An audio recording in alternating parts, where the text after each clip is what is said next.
ಗುರುಭ್ಯೋ ನಮಃ. ವಸುದೇವಸುತಂ ದೇವಂ ಕಂಸಚಾಣೂರಮರ್ದನಂ ದೇವಕೀ ಪರಮಾನಂದಂ ಕೃಷ್ಣಂ ವಂದೇ ಜಗದ್ಗುರು. ಪರಾತ್ಪರ ಯೂಟ್ಯೂಬ್ ಚಾನೆಲ್ನ ಎಲ್ಲ ವೀಕ್ಷಕರಿಗೆ ಸ್ವಾಗತ. ಶ್ರೀಕೃಷ್ಣ ಅರ್ಜುನನಿಗೆ ಸಾಂಖ್ಯ ಯೋಗವನ್ನು ಬೋಧಿಸ್ತಾ ಕೊನೆಯಲ್ಲಿ ಅಂತ್ಯದ 2 ಶ್ಲೋಕಗಳು ಏನು ನೆನ್ನೆಯ ವಿಡಿಯೋದಲ್ಲಿ ನಾನು ಹೇಳಿದೆ, 71 ಮತ್ತು 72ನೇ ಶ್ಲೋಕದಲ್ಲಿ ಬ್ರಾಹ್ಮೀ ಸ್ಥಿತಿ ಅನ್ನುವಂಥದ್ದನ್ನು ತಲುಪಿದಾಗ ಅದು ಬ್ರಹ್ಮನ ಅನುಭವದಿಂದ ಬರುವಂಥದ್ದು, ಬ್ರಹ್ಮತ್ವವನ್ನೇ ಪಡೆಯುವಂಥ ಸ್ಥಿತಿ. ಅದು ಒಮ್ಮೆ ಪಡೆಯಿತು ಅಂದರೆ ಮತ್ತೆ ಅವನು ಯಾವುದೇ ಮೋಹಕ್ಕೆ ಬೀಳೋದಿಲ್ಲ. ಅವನು ಶಾಶ್ವತವಾಗಿ ಬ್ರಾಹ್ಮೀ ಸ್ಥಿತಿಯಲ್ಲೇ ಇರ್ತಾನೆ ಕೊನೆಯವರೆಗೂ ಅನ್ನುವಂಥ ಮಾಹಿತಿಯನ್ನು ಹೇಳ್ತಾ ಈ ಅತ್ಯಂತ ವಿಶಾಲವಾದ ಅತ್ಯಂತ ಹೆಚ್ಚು ಶ್ಲೋಕಗಳನ್ನು ಉಳ್ಳಂಥ 72 ಶ್ಲೋಕಗಳನ್ನು ಉಳ್ಳಂಥ ಈ ಸಾಂಖ್ಯ ಯೋಗವನ್ನು ಮುಕ್ತಾಯ ಮಾಡ್ತಾ ಓಂ ಶ್ರೀ ಭಗವದ್ಗೀತಾಸು ಉಪನಿಷತ್ಸು ಬ್ರಹ್ಮವಿದ್ಯಾಯಾಂ ಯೋಗಶಾಸ್ತ್ರೇ ಶ್ರೀಕೃಷ್ಣಾರ್ಜುನ ಸಂವಾದೆ ಸಾಂಖ್ಯಯೋಗೋ ನಾಮ ದ್ವಿತೀಯೋಧ್ಯಾಯ ಅಂತ ಈ ಅಧ್ಯಾಯ ಮುಕ್ತಾಯ ಆಯಿತು. 2ನೇ ಅಧ್ಯಾಯ ಈ ಸಾಂಖ್ಯಯೋಗ, ಜ್ಞಾನವನ್ನು ತಿಳಿಸುವಂಥ ಈ ಯೋಗವನ್ನು ಮುಗಿಸಿದ ನಂತರ ಮತ್ತೆ 3ನೇ ಅಧ್ಯಾಯ ಕರ್ಮಯೋಗ. ಕರ್ಮಯೋಗದ ಪ್ರಾರಂಭದಲ್ಲಿ ಶ್ರೀಕೃಷ್ಣ ಅರ್ಜುನನಿಗೆ ಪುನಃ ಹೇಳುವಂಥ ವಿಷಯಗಳು ಬರುತ್ತೆ. ಯಾಕೆ ಅಂತಂದರೆ ಅರ್ಜುನನಲ್ಲಿ ಇನ್ನೂ ಕೆಲವು ಸಂದೇಹಗಳು ಹೋಗಲಿಲ್ಲ. ಇಷ್ಟೆಲ್ಲ ವಿಷದವಾಗಿ ಸಾಂಖ್ಯಯೋಗದಲ್ಲಿ ಶ್ರೀಕೃಷ್ಣ ಹೇಳಿದಾಗ್ಯೂ ಕೂಡ ಜ್ಞಾನವನ್ನೇ ತಿಳಿಸುವಂಥದ್ದು, ಸಾಂಖ್ಯ ಅಂದ್ರೇ ಜ್ಞಾನ. ಆ ಜ್ಞಾನವನ್ನೇ ತಿಳಿಸುವಂಥ ಮಾಹಿತಿಯನ್ನೆಲ್ಲ ತಿಳಿಸಿದ ಮೇಲೂ ಕೂಡ ಅರ್ಜುನ ಮತ್ತೆ ಕೇಳ್ತಾ ಇದ್ದಾನೆ.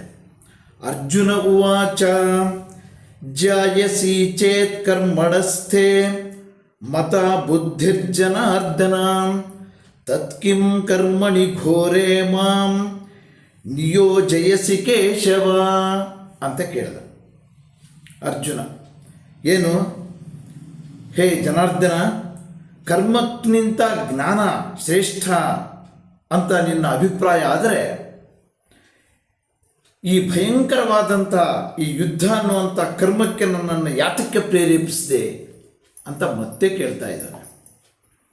ಈ ರೀತಿಯ ಸಂದೇಹಗಳನ್ನು ಪುನಃ ಪುನಃ ಕೇಳ್ತಾ ಈ ಯುದ್ಧದಿಂದ ತಾನು ಹಿಂದಿರುಗಬೇಕು ಅನ್ನುವಂಥ ಮನಸ್ತತ್ವ ಇನ್ನೂ ಅರ್ಜುನನಲ್ಲಿ ಹೋಗಲಿಲ್ಲ.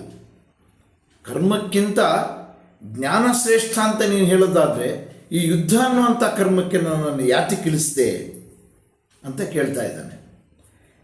ಈ ಕರ್ಮ ಮಾಡುವಾಗ ಜಯ ಅಪಜಯ, ಹೊಗಳಿಕೆ ತೆಗಳಿಕೆ ಇವುಗಳಿಗೆ ಗಮನ ಕೊಡದೆ ಸಮತ್ವಭಾವದಿಂದ ಮಾಡಬೇಕು. ಯಾವುದೇ ಕರ್ಮವನ್ನು ಸಮತ್ವಭಾವದಿಂದ ಮಾಡಬೇಕು ಅಂತ ಶ್ರೀಕೃಷ್ಣ ಹೇಳಿದ್ನೇ ಹೊರತು ಕರ್ಮವನ್ನೇ ಮಾಡೋದು ಬೇಡ ಅಂತ ಹೇಳಲಿಲ್ಲ. ಆದರೆ ಅರ್ಜುನನಲ್ಲಿ ಆ ಸಂದೇಹ ಬಂತು. ಜ್ಞಾನ ಶ್ರೇಷ್ಠ ಅಂತ ಹೇಳಿದ ಮೇಲೆ ಈ ಕರ್ಮವನ್ನು ಯಾಕೆ ಮತ್ತೆ ಮಾಡಿಸ್ತಾ ಇದೆಯಾ ನನ್ನ ಕೈಲಿ ಅಂತ ಕೇಳಿದ. ಅದಕ್ಕೆ ಮತ್ತೆ ತನ್ನ ಸಂದೇಹವನ್ನು ಮುಂದುವರಿಸು ಕೇಳ್ತಾನೆ. ವ್ಯಾಮಿಶ್ರೇಣೇವ ವಾಕ್ಯೇನ ಬುದ್ಧಿಂ ಮೋಹಯಸೀವ ಮೇ ತದೇಕಂ ವದ ನಿಶ್ಚಿತ್ಯ ಯೇನ ಶ್ರೇಯೋಹಮಾಪ್ನುಯಾಂ ಅಂತ ಕೇಳಿದ. ನೀನು ಈ ಮಿಶ್ರವಾದಂಥ ಅರ್ಥವುಳ್ಳ ಮಾತಿನಿಂದ ನನಗೆ ಏನೂ ಗೊತ್ತಾಗ್ತಾ ಇಲ್ಲ. ನನ್ನ ಬುದ್ಧಿಯನ್ನು ಭ್ರಾಂತಿಗೊಳಿಸ್ತಾ ಇದೆಯಾ ನೀನು. ಮಿಶ್ರಣ ಇದೆ ನಿನ್ನ ಮಾತಿನ ಅರ್ಥದಲ್ಲಿ, ನನಗೆ ಭ್ರಾಂತಿ ಉಂಟಾಗ್ತಾ ಇದೆ. ಆದ್ದರಿಂದ ನಾನು ಶ್ರೇಯಸ್ಸನ್ನು ಪಡೆಯೋದಕ್ಕೆ ನನಗೆ ಯಾವುದಾದ್ರೂ ಒಂದು ಖಚಿತವಾದ್ದನ್ನು ಹೇಳಪ್ಪ ಮಹಾರಾಯ ಅಂಥೇಳಿ ಶ್ರೀಕೃಷ್ಣನ ಮತ್ತೆ ಕೇಳ್ತಾ ಇದ್ದಾನೆ. ಶ್ರೇಯಸ್ಸನ್ನು ಪಡೆಯೋದು ಯಾವುದೋ ಅದನ್ನು ಹೇಳೋದು ನನಗೆ ಸಾಕು ಅಂತ.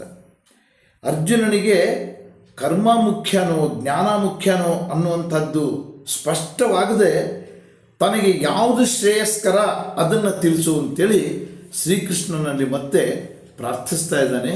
ಅರ್ಜುನ ಅನ್ನುವಂಥದ್ದನ್ನು ತಿಳಿಸ್ತಾ ಇವತ್ತಿನ ಈ ವಿಡಿಯೋವನ್ನು ಮುಕ್ತಾಯ ಮಾಡ್ತೇನೆ. ನಮಸ್ಕಾರ.